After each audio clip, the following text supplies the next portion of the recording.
Hello everyone. I did something special for a client of mine recently and had a little story to help them work through their situation with their partner.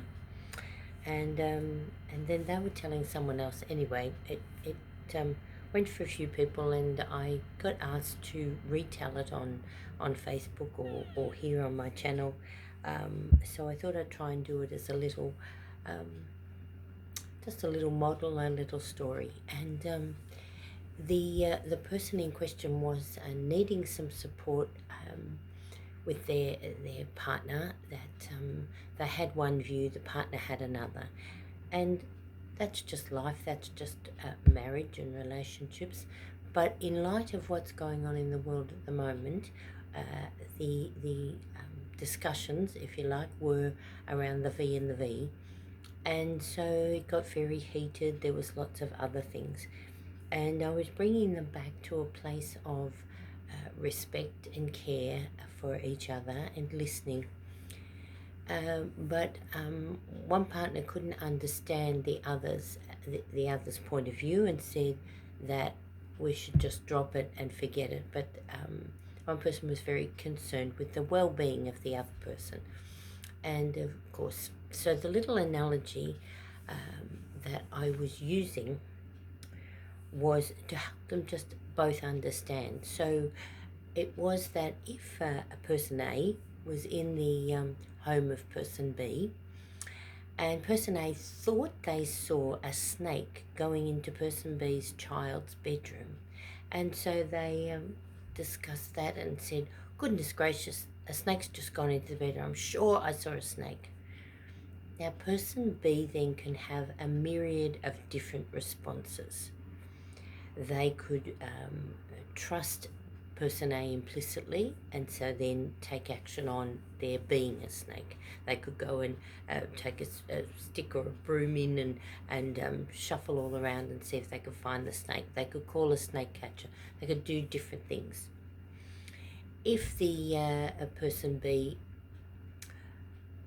either didn't trust person A or was so convinced themselves that what they believed was correct and that person A must be therefore incorrect, then they didn't want to hold any credence to what person A was saying. So you can have people say, person B saying, no, there's no way a snake could be in this house. So, no, you're wrong. That's it. I know there's no way a snake could be in there. They could send person A on their way, put the child in the bedroom, not think about it.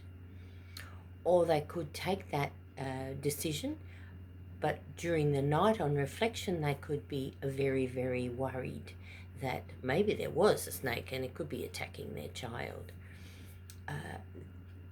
Or they could, right from the start, just get a snake catcher to come in and look around and see whether there was a snake or not, and if so, catch the snake. So person A alerted person B to that because they knew there was danger. They knew that this was maybe even a life and death situation, but certainly that there was a problem or an influence with person B's child's well-being.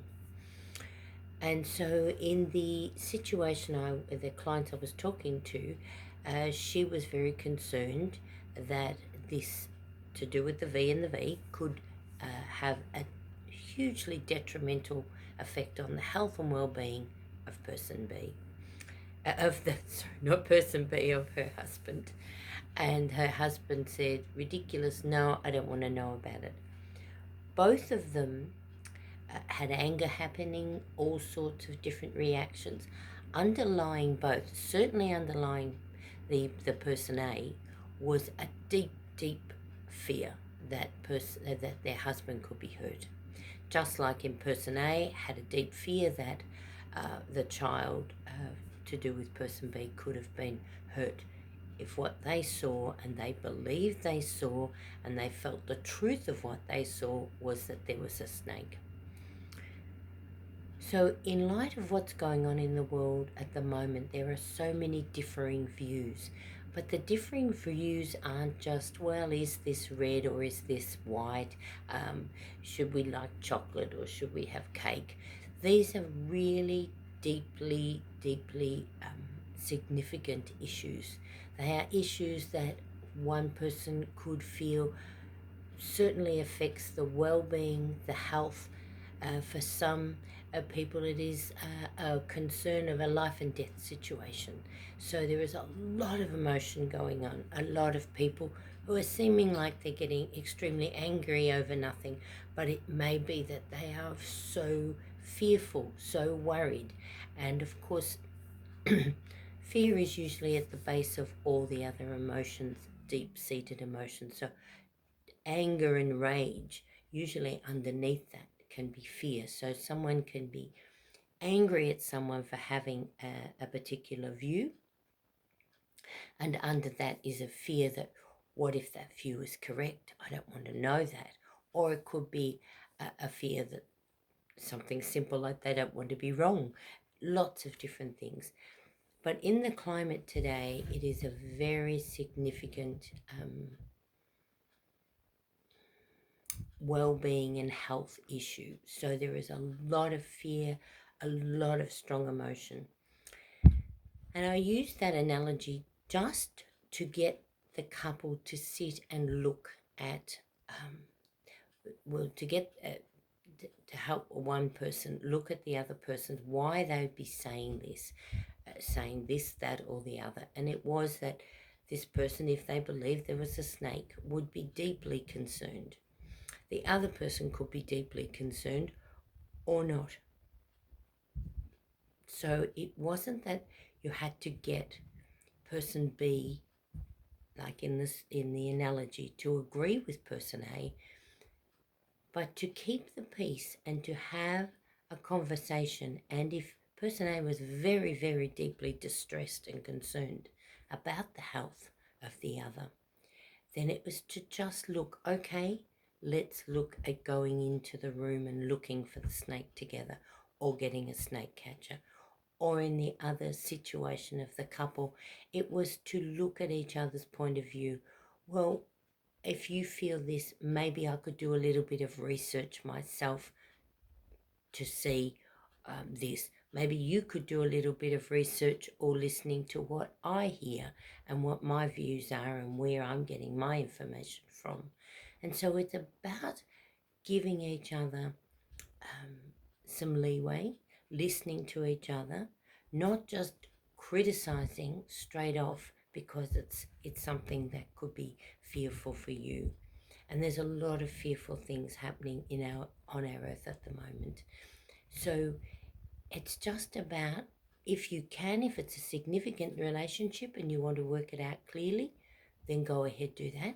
If it's just, a work colleague or somebody that you have a mild relationship with, or someone you don't even know that you're on social media with, just having that respect and tolerance and understanding for the other person's point of view. So you don't have to agree with them. But if it's a significant relationship, it is good to have that, well, let's look into that. Let's get the snake catcher. Let's just see if your fears are founded in something, and work out, how you can come to some sort of resolution together. But certainly acknowledging each other's point of view, acknowledging if someone has deep-centered fears, one way or the other, or, is extremely angry or upset. So just listening to each other. And fears are wonderful emotions for us to bring in, to embody them, to feel them in our life, in ourselves, and to work through them. Fear isn't something that we have to squash down and think of something happy and bright, and because if we squash it down, it's still going to be there. And I've known a lot of things for a very, very long time and been quite fearful about it. I couldn't share so many things I knew. And sometimes I could work through it, but the other times I just squashed it down. just made it worse. And so it's just accepting it, understanding that we all have different points of view. We don't all have to agree. That's not what I'm saying.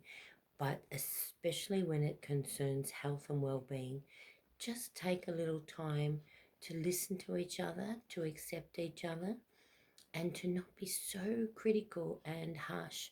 We are actually being so divided in our country and in our world at the moment, and we're divided against, if you like, one side. The one side is divided and not against those who may be causing the problem. So just having tolerance, having patience, having understanding, but mostly just having respect for each other. So I'm not sure if this was helpful to you or not, but and that little analogy, because it came to me quite a while ago, in a little vision of how could I explain to this person that or get the other person to say that this person was deeply concerned and worried and so fearful and so upset, but the other one was being so fearful of, don't take my belief system, don't change my beliefs, don't pull the rug out from under me, I don't want to know. And so both were protecting their own beliefs and their own identity and their own specialness about themselves. But it was to get on with each other because they were loggerheads to get on. Anyway, this little vision came and it seemed a good one because somebody said, keep your views to yourself. Well, if I thought I saw a snake going into a child's bedroom, there's no way I'd be keeping that to myself. And so that's why we need to respect if people are getting quite upset